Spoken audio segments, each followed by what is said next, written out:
The lights inside the studio gleamed brighter than usual, as if they too sensed that something extraordinary was about to unfold.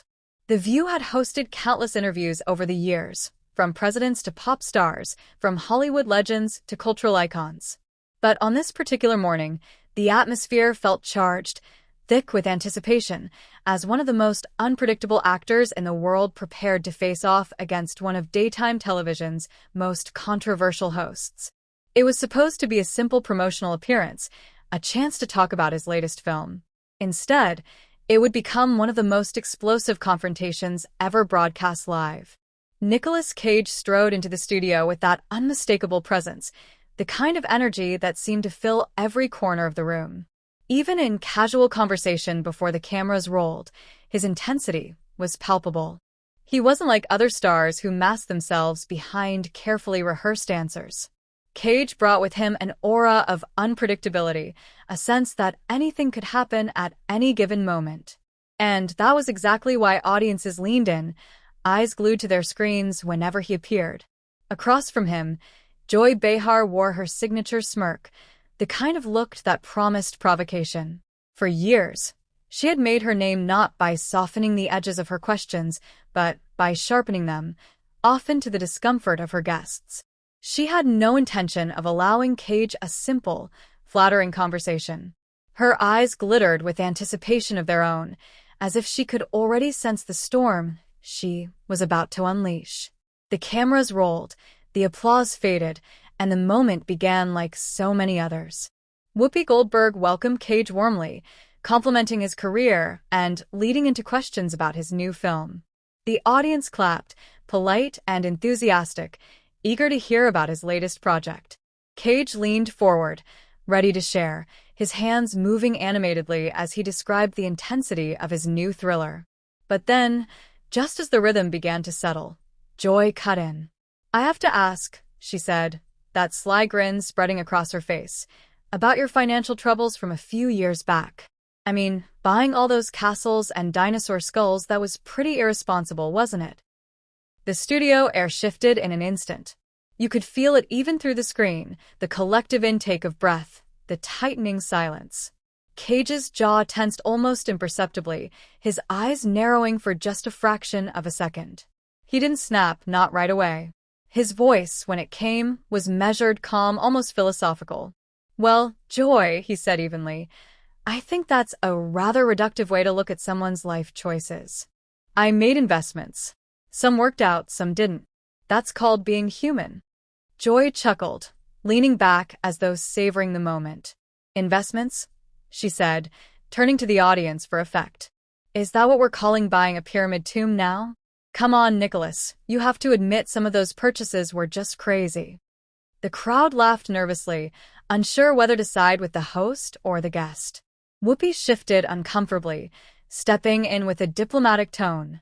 "Maybe we should focus on the movie," she suggested, trying to steer the conversation back on track. But Joy wasn't ready to let go. No, she was only getting started. No, Joy insisted, brushing off the attempt to move on. "I think people want to know about this stuff. I mean, Nicolas, you've made some really questionable movies too. Like that one where you're fighting animatronics at a pizza place. What was that about?" The smirk on her face was unmistakable, a provocation disguised as humor. Cage leaned forward, and in that moment, his famous eyes began to flash with the kind of fire that had fueled so many of his roles. "You know, Joy," he said, his voice steady but carrying a growing edge, "I find it interesting that someone who's made a career out of sitting at a table and offering opinions would critique someone who actually creates art." The audience froze. Even the cameramen seemed to hesitate, caught between duty and disbelief. Joy's smile faltered for just a heartbeat before she recovered, striking back with venom cloaked in sarcasm. "Art? Is that what you call screaming about bees or dressing up like a bunny rabbit? Come on, Nicolas. At some point, you have to own up to the fact that you've made some real stinkers."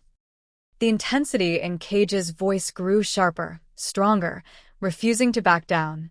"I own up to everything I've done," he shot back. "Every role, every choice, every moment of my career has been deliberate. I don't hide behind a desk making cheap shots at people who are actually out there taking risks. Sarah Haynes tried to interject, her voice polite but strained. Nicolas, tell us about your new film, the one where you play. But Joy cut her off mid-sentence, seizing control once again. Oh, let me guess, she sneered. Another Nicolas Cage movie where Nicolas Cage plays Nicolas Cage. Do you ever actually act, or do you just show up and be weird? The room shifted again. Cage's entire posture changed, his body coiling like a spring suddenly released. His voice dropped to an ominous whisper, a tone that carried more menace than any shout. You want to know about acting, Joy?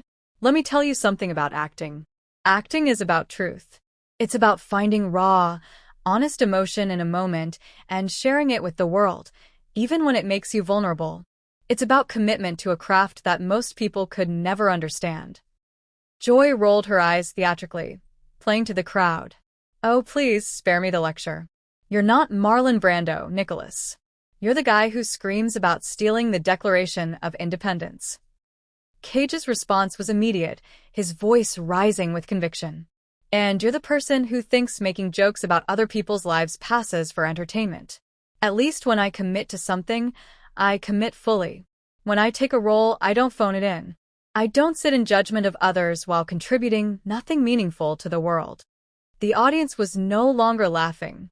They were leaning forward in silence, captivated, waiting for what would happen next.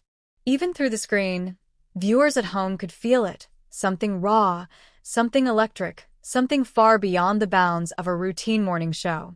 This wasn't an interview anymore. This was a battle. And it was only just beginning. The tension in the studio was so thick it felt like the air itself had stopped moving. You could almost hear the collective heartbeat of the audience, every eye locked on the two figures at the table. Joy Behar leaned forward, that familiar gleam of mischief flashing in her eyes. She wasn't about to let Cage have the last word. Not here, not on her stage. Contributing nothing, she repeated, her voice rising, sharp as glass. I've been in this business longer than you've been alive, sweetheart. I've interviewed presidents. I've covered wars. I've dealt with real news while you were still trying to figure out which relative got you into the movie business. The jab was as personal as it was pointed, and for the first time, Cage's eyes flickered with something darker. He straightened slightly, his entire presence radiating a quiet but dangerous intensity. There it is, he said, his voice low and deliberate. The real Joy Behar. When you can't win an argument with facts, you resort to personal attacks and assumptions. For your information, I earned my place in this industry through years of training, dedication, and yes, taking risks that safe little talk show hosts would never dare to take. Joy's smirk faltered, just for a moment, before she snapped back. Safe, she shrieked. You think what I do is safe? Do you have any idea what it's like to face criticism every single day? To have people analyze every word you say? That's not safe, Nicolas. That's real pressure. The actor leaned forward, his voice sharper now, cutting through the silence. The difference, he said, is that I face that criticism for creating something. For putting myself into roles that demand vulnerability, intensity, and commitment. You face criticism for tearing other people down. There's a world of difference between being criticized for art and being criticized for cruelty. The words landed like a strike. Joy slammed her hand on the table, the sound echoing through the studio. Cruel, she snapped. I'm being honest. Someone has to tell the truth about these ridiculous movies you make. Ghost Rider? Really? A flaming skeleton on a motorcycle? What adult thought that was a good idea? The insult lingered in the air, daring Cage to respond. He didn't yell. He didn't flinch. Instead, his voice dropped into that deadly, quiet register that somehow carried more menace than any scream. You know what, Joy? I'm beginning to understand why people change the channel when you start talking. The words hit the audience like a thunderclap. Gasps rippled through the crowd, some even clapping in shock at the sheer audacity of the remark.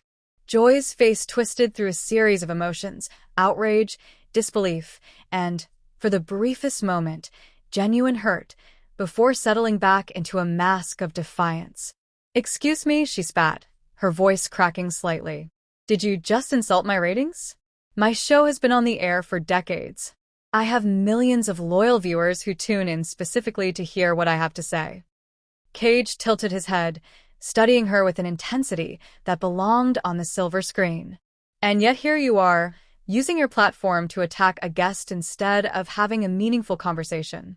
Tell me, Joy, when was the last time you created something that brought joy to people instead of just stirring up controversy? The question landed like a blade, sharp and merciless.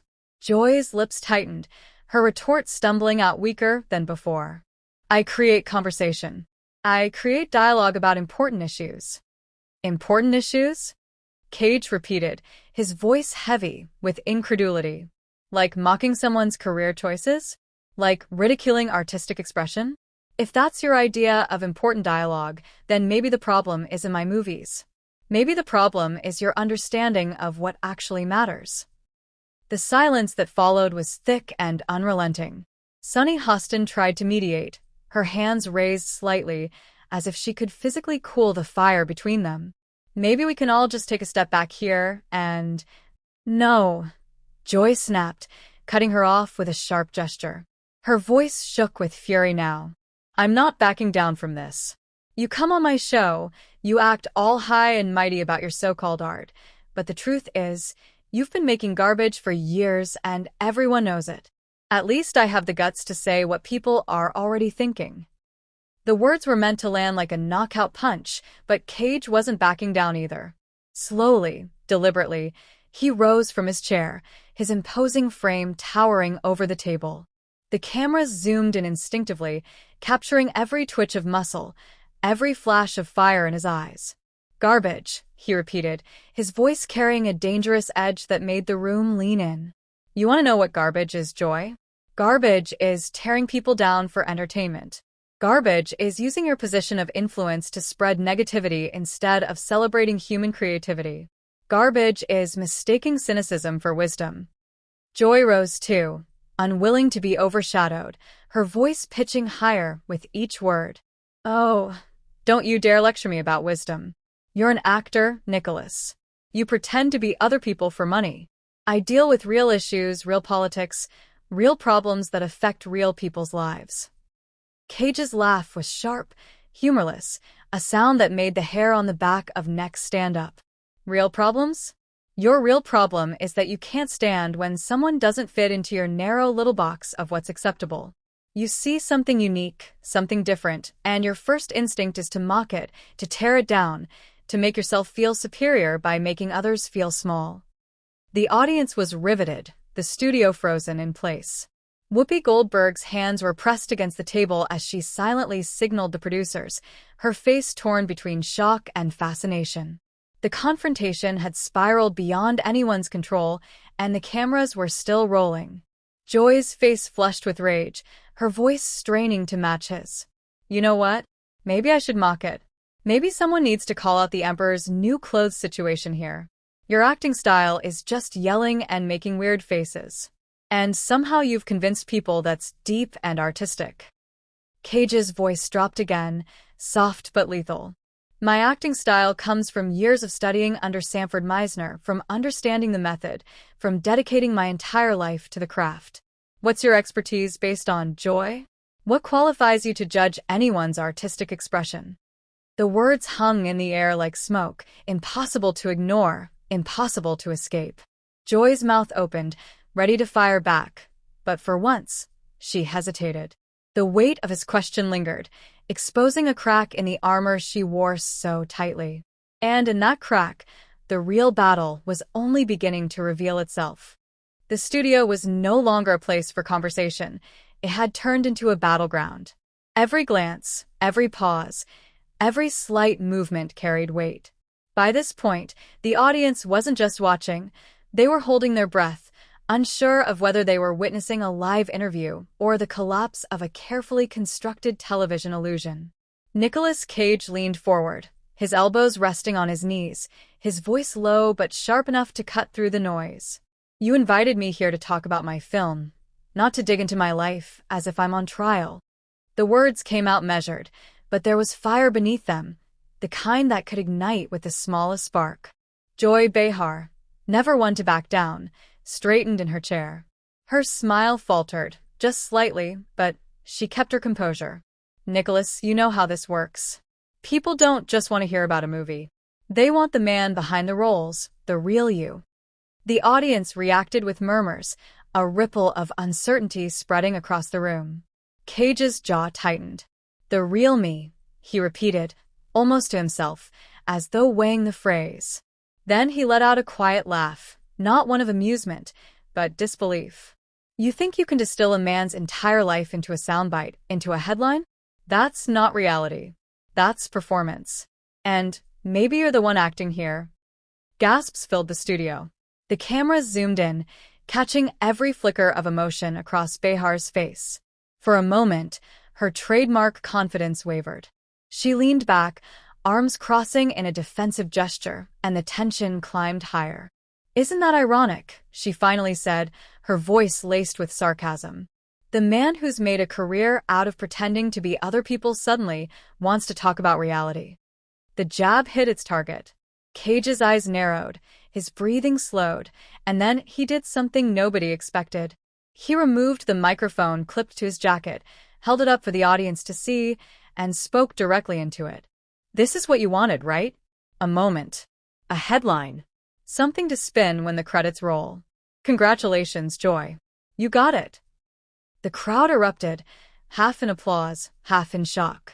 The producers scrambled behind the scenes, debating whether to cut to commercial, but something about the energy in the room held them frozen. This was live television gold, the kind that couldn't be scripted or staged. Joy Behar, refusing to let him have the last word, leaned forward again. If you think walking out of here makes you look strong, you're wrong. It makes you look scared. And just like that, the pendulum swung back. The audience shifted uncomfortably, torn between admiration for Cage's defiance and curiosity about whether Behar had just struck a nerve. Cage paused, the silence dragging long enough to feel like an eternity. Then slowly he sat back down. The move stunned everyone. He hadn't stormed out, hadn't broken the camera's gaze. He had reclaimed the stage. Scared, he said, voice calm now, almost eerily so. No, Joy. What scares me is how far this world has drifted from listening to stories and instead obsesses over tearing people apart. What scares me is knowing that kids grow up watching shows like this and think conflict is the only way to be heard. The audience applauded, the sound rolling like thunder. For the first time, Behar looked unsettled. She glanced toward the producers, perhaps hoping for backup, but none came. This wasn't just an interview anymore. This was theater. This was war. Cage seized the moment. His voice rose, commanding, pulling every ear in the studio closer. You want honesty? Here it is. I've made mistakes. I've taken roles people mocked. I've lived a life that's far from perfect. But at least I've lived. At least I've dared to go where others wouldn't. Can you say the same? The room froze.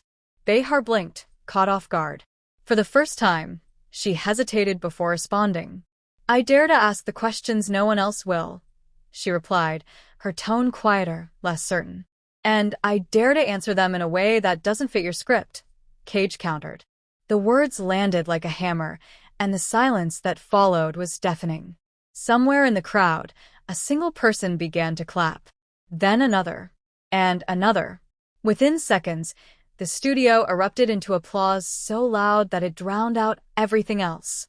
Behar tried to speak over it, but the roar swallowed her words whole. Cage didn't smile. He didn't gloat. He simply looked out at the audience, his expression unreadable, and waited until the clapping subsided. Then he leaned into the mic again. You asked for the real me. Well, here I am. And the truth is, sometimes the realest thing a person can do is refuse to play along. The cameras caught it all, the piercing look in his eyes, the defiance in his posture, the silence that followed as Behar searched desperately for a response. The control had shifted. The script was gone. For the first time in her long career, Joy Behar was speechless. And that's when the world watching at home knew they weren't just witnessing an interview gone wrong. They were witnessing a cultural moment, the kind that would be replayed, dissected, and remembered for years to come. The producers finally cut to commercial, the screen fading out on Cage's unflinching stare. But the damage, or perhaps the magic, was already done. And as millions of viewers sat in stunned silence, one question lingered in their minds. What happens when the cameras return?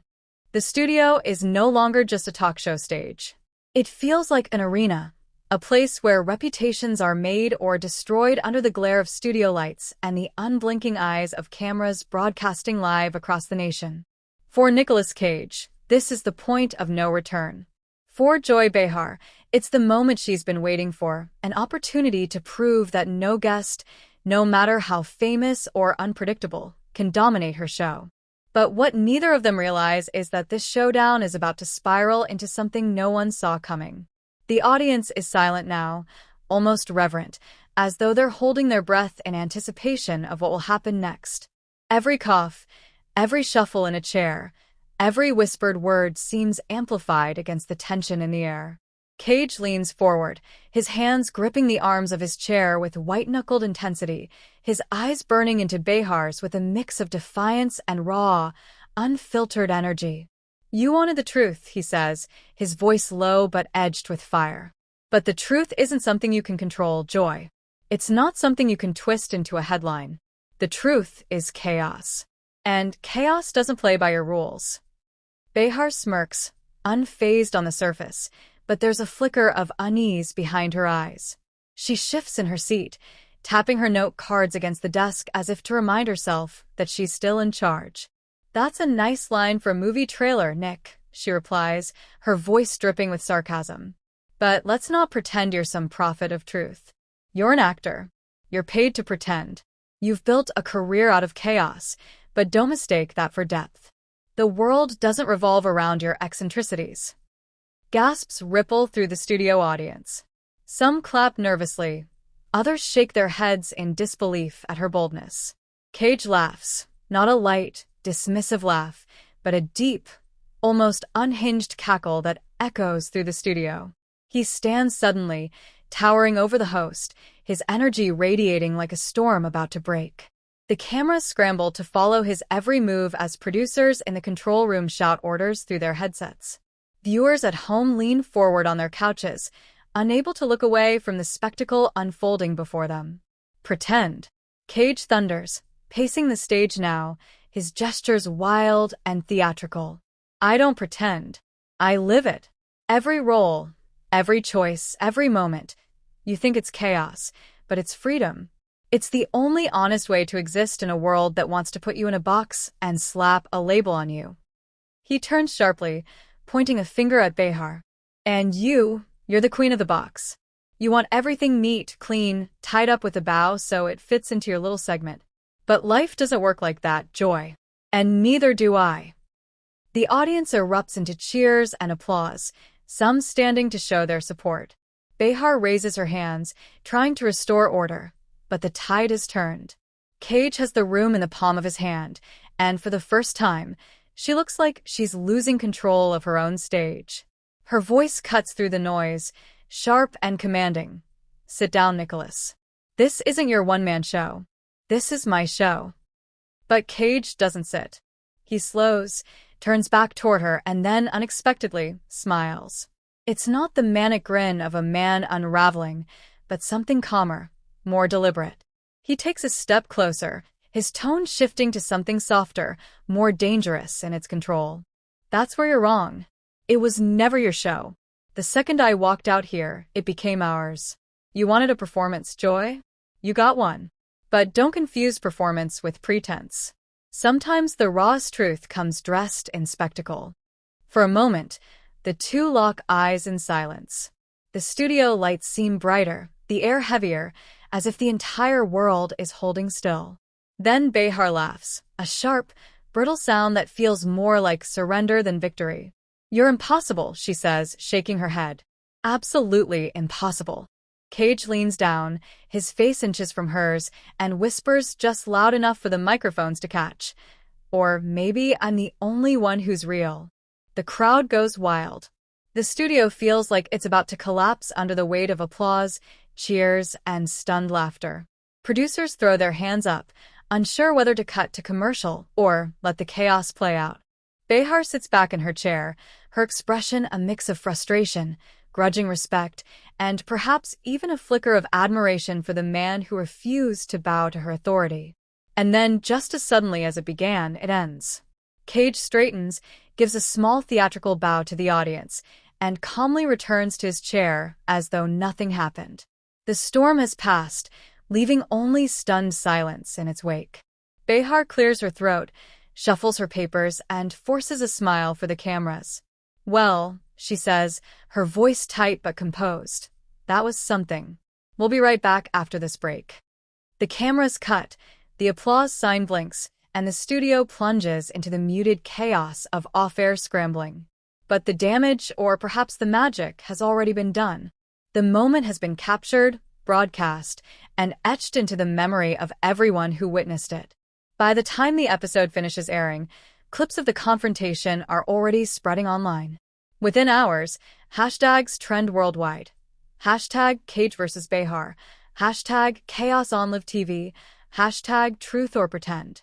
Memes flood social media, commentators dissect every word, and fans argue passionately over who came out on top. Was it Joy Behar, holding her ground against Hollywood's most unpredictable star? Or was it Nicolas Cage, turning an interview into a masterclass in raw, unfiltered spectacle? The truth, as always, lies somewhere in between. What's undeniable is that this wasn't just another talk show moment. It was history. A cultural flashpoint. A collision between two forces too strong to coexist quietly. And in that collision, something electric was born, something people will remember for years to come. So the next time you sit down to watch what you think will be just another late morning interview, remember this. Sometimes the real drama doesn't happen in the movies. Sometimes it happens right in front of us. Live, unedited, and impossible to forget. Because Nicolas Cage didn't just appear on a talk show that day. He set fire to the stage, shattered expectations, and left behind a legacy of chaos, truth, and unforgettable television. And Joy Behar? She stood her ground, took the hit, and proved that even in the storm of Cage's madness, she could weather it without flinching. Two giants clashed under the lights, and the world watched in awe. And in the end, maybe that's the point. Not who won, not who lost, but the undeniable fact that for one brief, brilliant moment, live television gave us exactly what it's supposed to, a story we'll never stop talking about.